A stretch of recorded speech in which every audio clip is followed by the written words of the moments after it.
Hello my crafty friends and welcome back to another festive project. So today I will be creating a tag and I want to use some of the images from these wooden shapes. These are great for adding some dimensional elements on your tags and you can recreate what I'm doing here. I will be using the horse for today, but you can recreate it with the rest of the images. So I'm starting with one of those crafty MDF shapes and I'm going to cover it up first with acrylic paint. I'm using two shades of green and this is going to create kind of a darker background which will help the colors of my horse to pop even more. I'm just going to cover up completely the whole tag with the first darker shade of green, and before this one is completely dry I'm going to add a touch of that lighter green, which is going to create some lighter areas here and there so that it doesn't look so flat. We are going to do lots of techniques on top of it, so it's going to look very interesting later on. And of course you can recreate this tag idea by using two shades of acrylic paints of another color. For example, you can make another festive tag but use two shades of red for the background. Next step, let's do some stamping. For that I will be working with my permanent inks, so I'm using the brown one here and I'm using one of the stamp sets from the Gear Up for Christmas collection. I'm stamping randomly, I'm not going for the perfect impression, just stamp in a couple of areas, and you don't really need to use a block, you can definitely go with your fingers, which is going to give you a more organic look. And let's keep playing on the background to make it look more interesting. I'm going to use this snowflake stencil, one of my favorites from this collection, and I'm going to use one of the blending brushes and apply through the stencil the embossing ink. So let's have some fun with heat embossing. And by using a blending brush I get to decide exactly where I apply that ink. This is going to remain sticky for a while. And then you can apply any color of embossing powder that you like. Now you can definitely go with white or sparkling white from my collection, which is going to give a really vibrant look into your tag. However, I wanted to have a very subtle effect for this background, so I decided to go with the clear one. This is going to give some shine at the background and some texture because it's going to end up quite raised. But you can see I end up with that tone-on-tone look with the shine, without overwhelming the background with too many snowflakes in white. Now I'm going to do some ink blending on the edges. I'm using the coffee dye ink pad and I will apply it all around with my blending brush.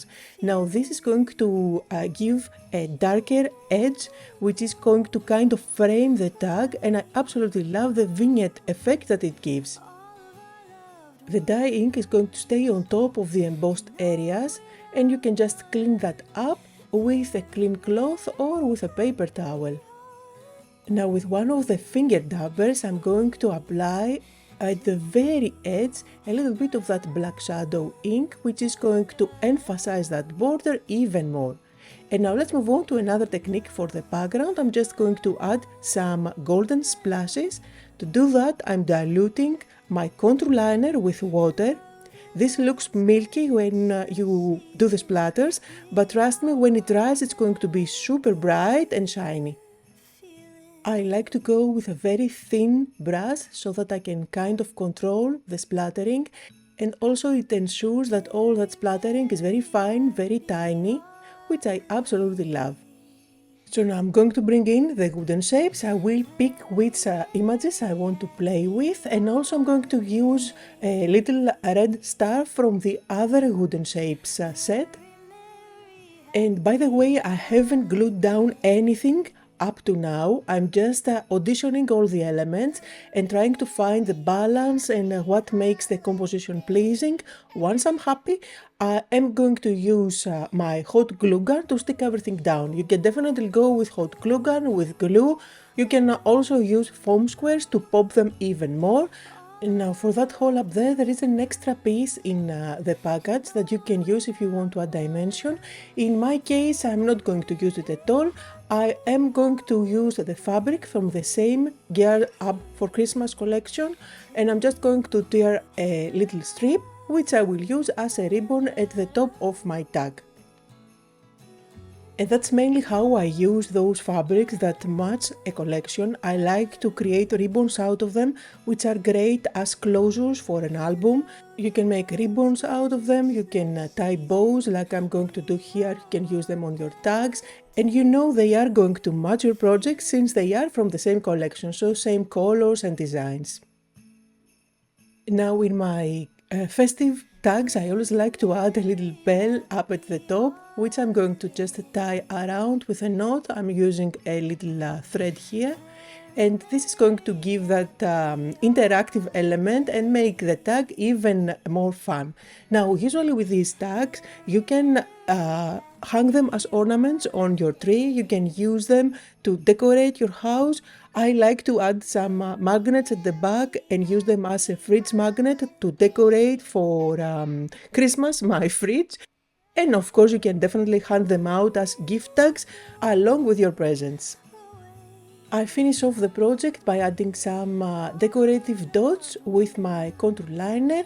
I dab a little bit of white acrylic paint in different parts of the tag, and I add some fine white splatters to finish it off. And here is a closer look on the project. I hope that you had fun today and that you got inspired. Thank you all for watching.